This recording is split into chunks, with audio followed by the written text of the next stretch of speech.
Part 2 Woodland. In 1972, we were on all India tour, myself and a group of students in the final year in my college. Acharya Shri had been known as Bhagwan from May 1971. Bhagwan had moved to Bombay and was residing in the first floor flat at Woodlands apartment in Pedar Road, Bombay.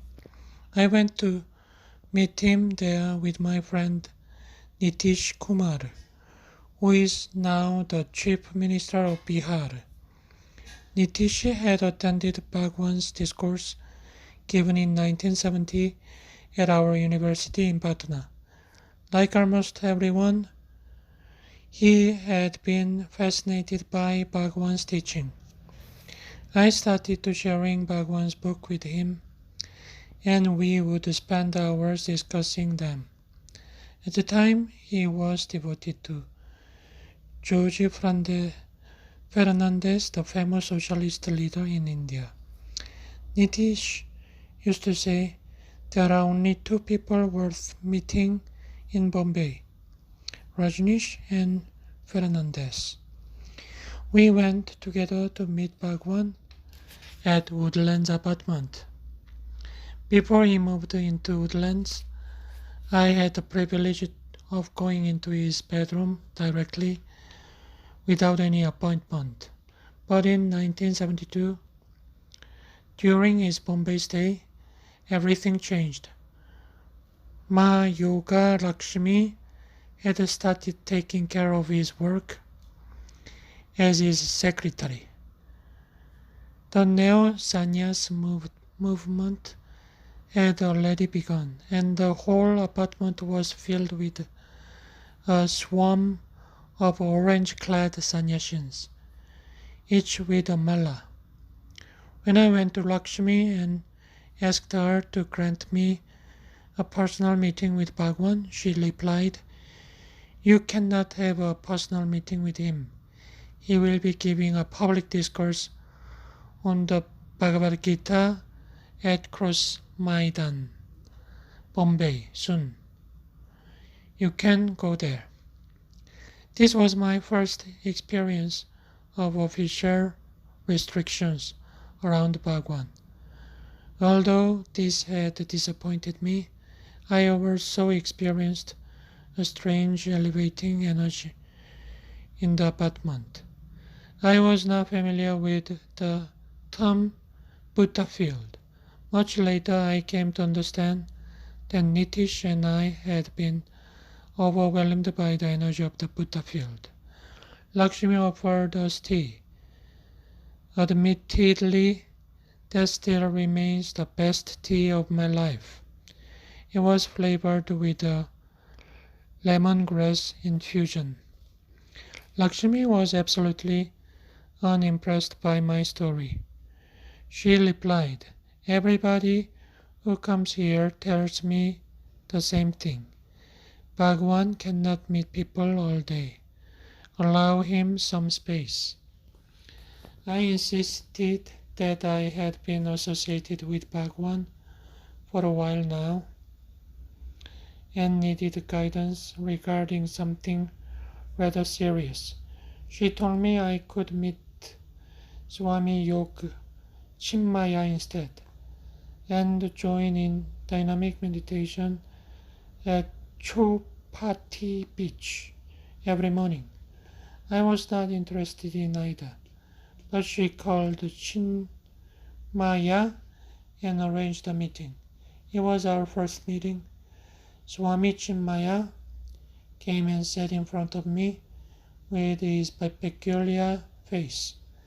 He was behaving like a guru and was trying to dominate Nitish and me. But we were not there for his sermon. I kept asking Lakshmi to arrange a darshan for me, and finally, after much insistence on my part, she gave me a piece of paper and asked me to write down my request. She went to Bhagwan and came back with the answer that if I wanted to meet him alone, I could come tomorrow morning, but if I wanted to bring my friends along, I should come in the evening. This came as a huge shock to me. I had always had access to him without any appointment. I had expected that after reading my letter, Bhagwan would summon me immediately. Nitish was already frustrated by what he saw as unnecessary harassment and refused to join me for the meeting. He decided to meet Fernandez instead. Not surprisingly, that evening decided the fate of both of us. While my whole life is dedicated for Osho, Nitish Kumar has today emerged as one of the most influential politicians of India. But at his heart, Nitish is still a yogi. In 2016, he had been invited to attend the National Congregation of Nepali Congress. We hadn't met each other for 40 odd years, but I couldn't resist the temptation of seeing the beloved friend of mine, so I reached the airport unannounced.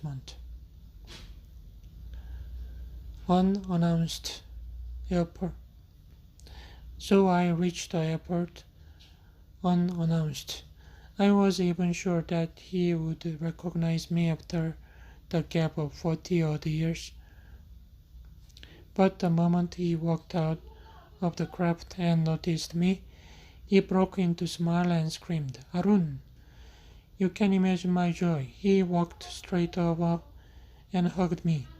The government of Nepal had arranged a regal suite at one of the most expensive and luxurious hotels in Kathmandu, but he refused to stay there and said he would be happier to spend time at our ashram. The security personnel objected. They said the ashram is in a jungle and it is not advisable to stay there for security reasons. He replied, I don't have enemies in Nepal, only friends. And even if I am assassinated, could there be a better place to die than in an ashram?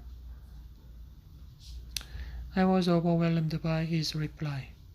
40 years has passed by, but I felt the same intimacy I shared with him on that evening. We had gone to meet Osho. So the next evening I went with another friend of mine who wasn't really interested in Bhagwan's teaching. I should have known better than to drag someone as uninterested as him there. But I didn't dare go alone. I was meeting Bhagwan after 2 years. There were books everywhere. The room had that peculiar sweet fragrance of his. Bhagwan put aside the book he was reading and spoke very lovingly to us. He was seated on a couch, and we sat on the floor close by. I held his feet with both hands and started crying. I had been mixing with bad company lately. Suddenly switching from my austere life of yogi, who only ate raw fruits and vegetables, I'd started consuming meat and alcohol. The pendulum had swung to the other extreme.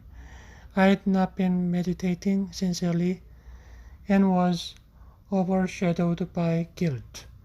Still holding his feet, I wept and said, Bhagwan, I've ruined my life. I'm eating meat, drinking, and gambling. I feel so heavy and dull. I've missed you totally.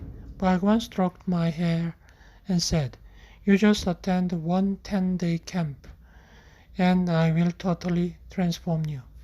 But I was inconsolable. I also told Bhagwan I had been unfortunate enough to miss Mount Abu camp. Bhagwan told me lovingly, I give you permission to fall as low as you want. I have your hands in mine. I will pull you out of all misery, all sin in one instance, whenever I feel it's about time. I won't allow you to ruin your life. He reminded me that much work remains to be done in Nepal. I kept sobbing and said that I didn't want to go back to my university. I wanted to live with him in Bombay, translating and transcribing his books, like Chinmaya and Maitreya Swami. In 1969, he had hinted that if I didn't want to study engineering, I could drop it. For a person of poetic temperament, engineering was a rather dry subject. But at the time I didn't have enough courage to do so. Now, after much suffering and wastage of time, I could see what he meant. But this time Bhagwan forbade me from doing so. He said, now you are in the final year of engineering. You have already spent so much time studying, so you might as well complete the course. It is just a matter of few more months, and I will need your civil engineering degree. In the future, I will build many ashrams in Nepal and elsewhere. Needless to say, my friend was finding it all very weird and was unable to make head nor tail out of our conversation. Half-heartedly and rather fearfully, I asked Bhagwan for sannyas, because at the time sannyas means wearing an orange lungi and kurta all the time, even at the university. To be honest, I didn't have the courage to go to my university with lungi. Nevertheless, I asked for initiation. Bhagwan could see through me more clearly than I could see myself. He said, after sannyas, it will be very difficult for you to complete your study. First, you complete your study and build a house in Kathmandu for your parents. Back then, I couldn't understand that the house was going to be the epicenter of the ocean movement in Nepal. I also came to understand what he meant when he said I couldn't complete my study after sannyas. 4 years later, when I finally took sannyas, I was blessed out for months, unable to do anything at all. Missing the chance of a lifetime. Acharya Shri had promised me during the Dwaraka camp that he would visit Kathmandu 5 months later, in the month of March 1970. He had given me the dates as the 19th to 22nd of March. I still have the letter that Arvind, the then secretary of Acharya Shri, had written to me. The letter dictated that I should make arrangements for a first-class train ticket from Jabalpur to Banaras and a connecting flight ticket from Banaras to Kathmandu, return. Apparently, this was the second letter Arvind had written to me in regard to Acharya Shri's visit to Nepal. The first letter never reached me. It was probably lost. Acharya Shri had attained enlightenment on the 21st of March 1953, but had still not declared anything about it by 1970. 70. So we didn't know that the second 21st of March would come to hold. The special significance for Acharya Shri lovers. He became enlightened under the Marshri tree at Bawartal Garden in Jabalpur, but only acknowledged it openly 18 years later in May 1971, when he then called himself Bhagwan Rajneesh. On 26 September 1970, he started the Neo-Sannyas movement. During those 18 years of unannounced enlightenment, he traveled extensively, giving public talks to gatherings of thousands. Acharya Shri's bewitching presence, together with his mesmerizing voice, astute analytical skills and poetic style, had connected thousands with him on an intellectual level. But when he saw that mere intellectual understanding wasn't enough to transform people, he decided to devise a new technique to jolt people out of their comfort zone. He started giving sannyas. As expected, this caused a furor among those who had simply understood him as a good orator and philosopher. And this was just what he wanted to do. As he said, I have chosen it for a specific purpose, and it has been serving well, because people who used to come to me to gather knowledge, they stopped. The day I called myself Bhagwan, they stopped. It was too much for them. It was too much for their egos. Somebody calling himself Bhagwan? It just hurts the ego. Many people who had gathered around him simply out of intellectual curiosity felt betrayed by this new move and started condemning him. In fact, many of them became his staunch critics. But Bhagwan had decided to work on a deeper level. What he had wanted to share couldn't be said in words. It could only be given in a moment of great love and trust.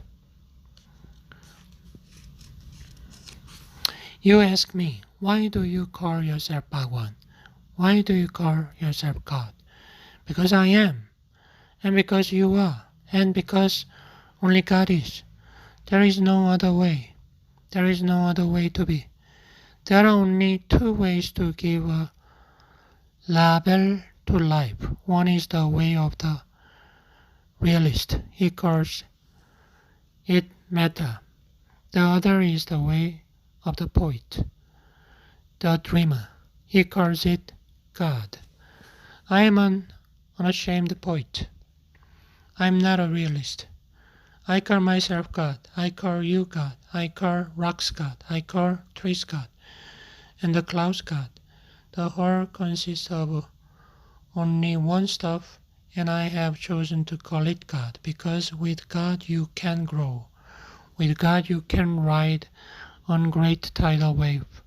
You can go to the other shore. God is just a glimpse of your destiny. You give a personality to existence. When I call myself God, I mean to provoke you, to challenge you. I am simply calling myself God so that you can also get the courage to recognize it. If you can recognize it in me, you have taken the first step to recognizing it in yourself. It will be very difficult for you to recognize it in yourself, because you have always been taught to condemn yourself. You have always been taught that you are a sinner. Here I am to take all that nonsense away. My insistence is that it is only one thing that is missing in you, the courage to recognize who you are. I call myself God to help you, to give you courage. If this man can be a God, why can't you? I am just like you. By calling myself God, I am not bringing God down, I am bringing you up. I am taking you for a higher journey. I am simply opening a door towards the Himalayan peak. Bhagwan had told us. I am using this word Bhagwan as a method to disperse the crowd, and when its work is over, I will drop it as well. In October 1989, he fulfilled his promise and changed his name from Bhagwan Rajneesh to Osho. He often told the story of Al-Hillaj Mansur, a Sufi mystic, who had been beheaded simply because he declared himself to be God. This declaration, of course, did not go down well with the Caliphs. They chopped off his head and mutilated his body in the grossest way possible. Speaking on why we chose to keep quiet about his enlightenment, Osho said, I have learned much from the best Buddhas. If Jesus had kept a little quieter about being the Son of God, it would have been far more beneficial to humanity. I had made it a point that until I stopped traveling in the country, I was not going to declare it. Otherwise, I would have been killed. You would not be here. Once I had finished with traveling, mixing with the masses, moving from one place to another, for 20 years continuously I was moving, and there was not a single bodyguard. If I had declared it, I would have been killed very easily. There would have been no problem in it. It would have been so simple, but for 20 years I kept silent about it. I declared it only when I saw that now I had gathered enough people who could understand it. I had gathered enough people who were mine, who belonged to me. I declared it only when I knew that I could create my own small world, and I was no more concerned with the crowds and the masses and the stupid mob. There was a reason why Bhagwan had wanted to visit Nepal shortly before he initiated the second phase of his work. And that too on his Enlightenment Day. I started making the necessary arrangements. The tickets weren't very expensive. I still remember the plane ticket. The total trip could be covered in around 3,000 Indian rupees. Eventually, the whole trip couldn't materialize because I couldn't afford to arrange a mere sum of 3,000 rupees. I consider it the greatest failure of my life. To this day, I am not free of guilt, and despite Bhagwan's constant consolation, I won't be free of it in this lifetime. Although we had to cancel the whole trip due to lack of funds, now I understand money wasn't as much of an issue as was my lack of trust and total surrender. 42 years after this event, after having built so many ashrams and communes, printed over 120 Osho books, arranged his seminars, and festivals around the world and encircled the globe several times with his mission. I have realized when you are totally surrendered to a cause, existence will go out of its way to help you materialize your determination. Money is not an issue. Money has to come. It is the law of existence. Today, Tapoban is worth millions of dollars.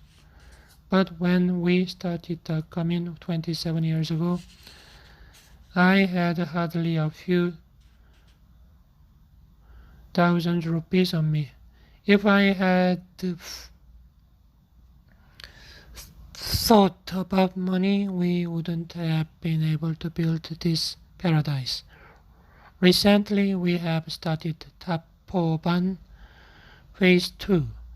Its estimated cost is around 100 million Nepali rupees. I still don't have that much money, but today I know temples are not built on money. They are built on the foundation of trust and devotion. Had I been total in my surrender, existence would have taken care of everything.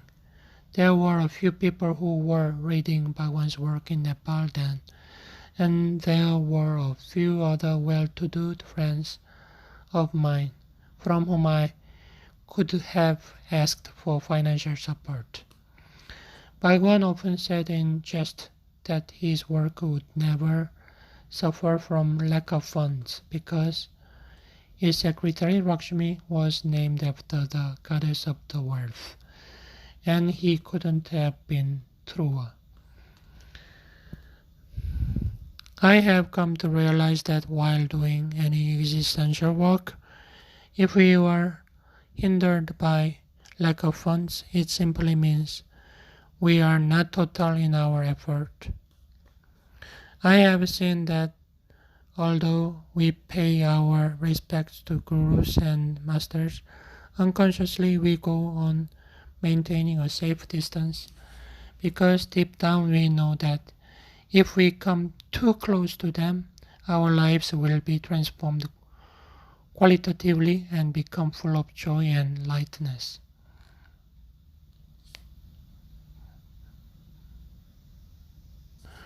Regardless of what we go on saying, all of us are attached to our misery. In regards to this, I remember one of the incidents from Bhagwan's life. In his early days, he used to travel extensively around India, conducting meditation camps and giving discourses. During one of his trips, he was on the Allahabad station waiting for a train and talking with his secretary Madhu. As it often happens on Indian train station, a beggar came close to them and started disturbing Bhagwan, who was deeply involved in his conversation. It was one of Bhagwan's unique qualities. Whenever he was talking to anybody, he was totally involved with that person. The audience would feel as if the whole world had faded and that Bhagwan was showering his whole attention on the listener. When the beggar didn't get any attention from Bhagwan, he started screaming. Bhagwan stopped talking, gazed at the beggar deeply, and asked him, "Tell me, what do you want?" Bhagwan's unblinking gaze and the totality with which he had asked the question suddenly scared the beggar. He started trembling and moved backwards. Bhagwan asked him again, "Come forward and tell me what you want." Then he moved further away and replied, "I don't want anything." The atmosphere became grave for a while. Bhagwan closed his eyes and became silent. He broke his silence some time later. Only after he was seated on the train, he said, "Great compassion has arisen within me after hearing that beggar's plea. Existence would have given him anything he had asked for. He also had good karma from his past life.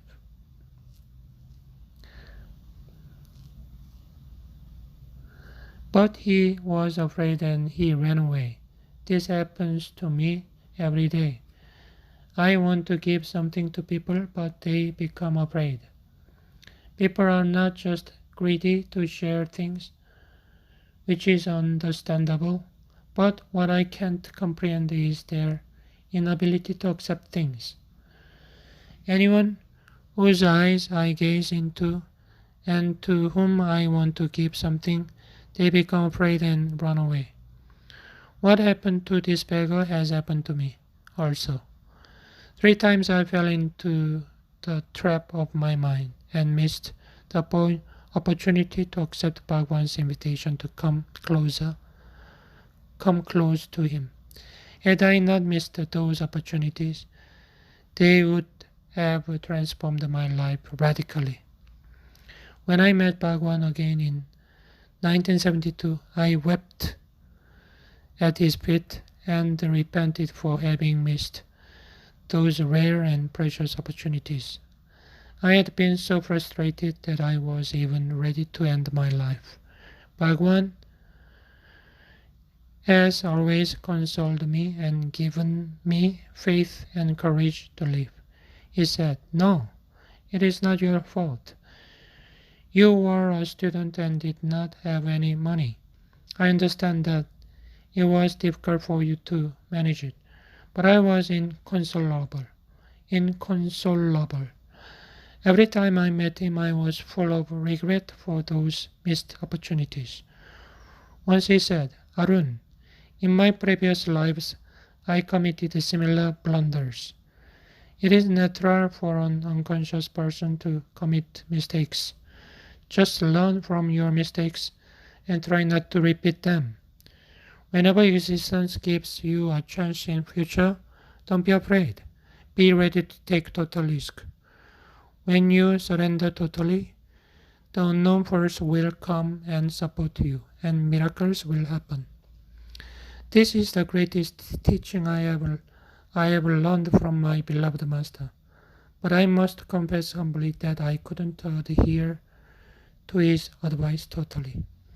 I told Bhagwan that if he gave me another date, I would definitely organize something in Kathmandu. He replied, 'I have started giving sannyas. People have started coming to me from around the world, and I have stopped traveling. I have to help and work on my sannyasins on the astral level as well. This is not possible while traveling, so I have to confine myself to a room.' After starting the neo-sannyas movement, Bhagwan confined himself to a room in Woodlands apartment. He cancelled all his appointments and conducted only 2 10-day meditation camps in April and October. This made me even sadder. In one of the darshans, I rolled on his feet and started to weep. Bhagwan put his hand on my head and said, 'Don't cry. I promise you that I will come to Nepal before I leave my body. You have so much love that I will have to come to Nepal, but I cannot come now. You do my work. Make at least 1,000 sannyasins in Nepal. This way many people will be able to benefit from my visit. Work hard and create the atmosphere where I will be able to work. This is my promise.'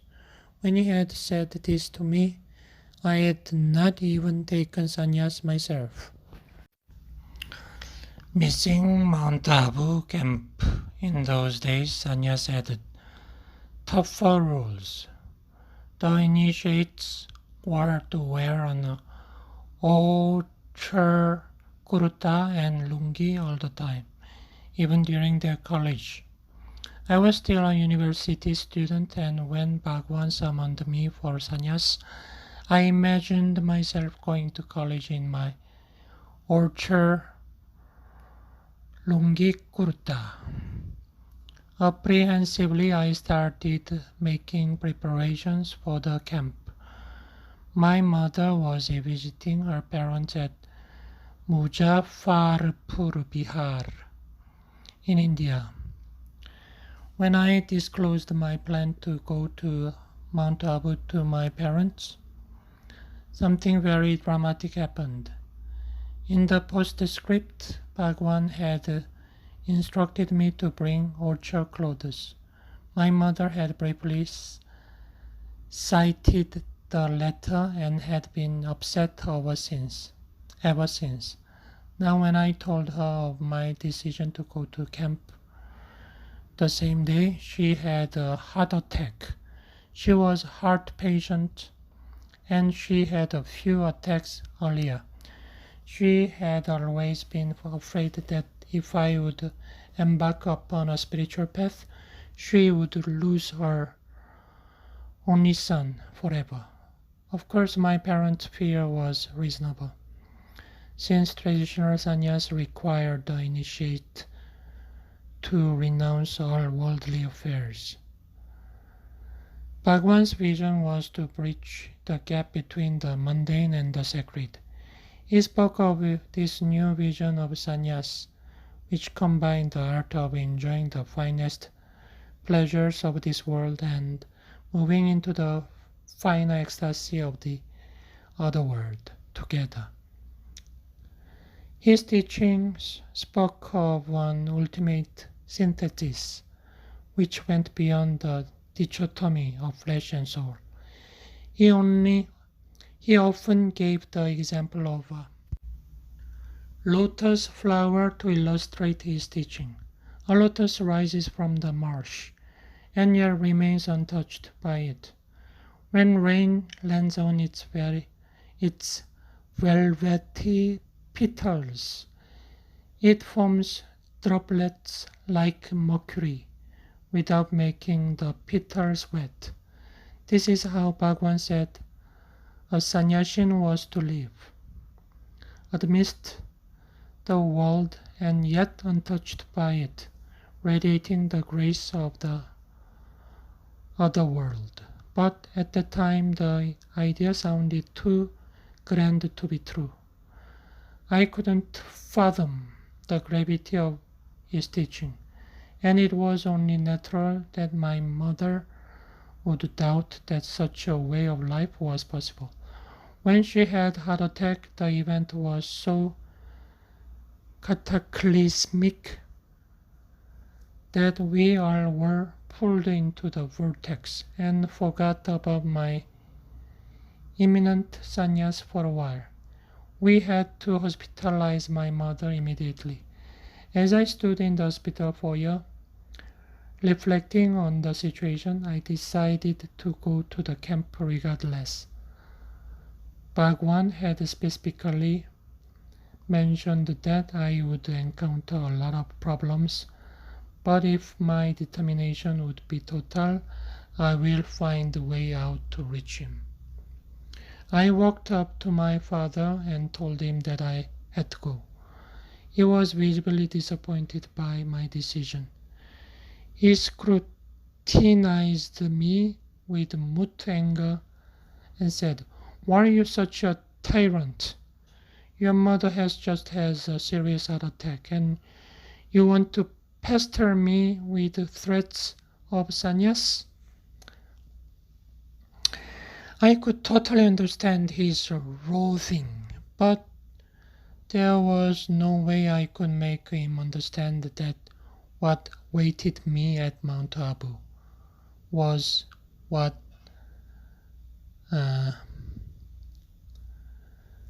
I had been praying for lives together. I didn't even understand clearly what it was, but all the same, I knew it was there. Bhagwan had written in the letter, "Immense possibilities are waiting for you." Had I been able to get to that camp, I would have been totally transformed. But sadly my own karma prevented me from making it. This is one of the biggest regrets of my life.